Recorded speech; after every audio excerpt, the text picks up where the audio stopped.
Number 3 वर येतो तो म्हणजे पुणेरी पलटणचा रेडर पंकज मोहिते. पंकज मोहितेने सुद्धा या सीझनमध्ये खूपच चांगलं प्रदर्शन करतोय.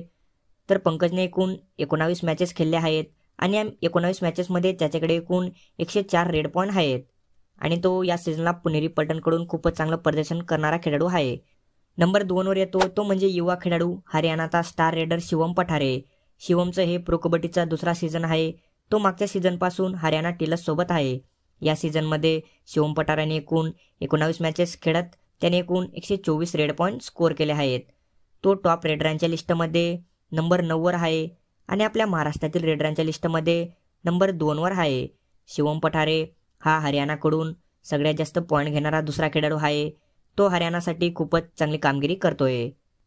तर शिवम पठारे हा नंबर 2च्या स्थानी आहे. तर आता पाहूया नंबर 1 वरचा खेळाडू. तर नंबर 1 वर आहे तो म्हणजे आपल्या महाराष्ट्रातील युवा खेळाडू अजित चव्हाण. अजित चव्हाण याचं प्रो कबड्डीचा पहिला सीझन आहे आणि तो पहिल्या सीझनमध्ये खूपच उत्कृष्ट कामगिरी करतोय. त्याला यू मुंबाने NYP म्हणून घेतले होते.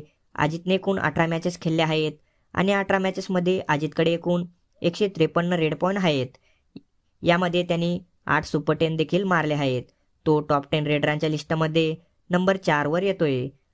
तो अर्जुन देसवाल, आशू मलिक यांसारख्या मोठमोठ्या खेळाडूंबरोबर पॉईंट स्कोर करतोय.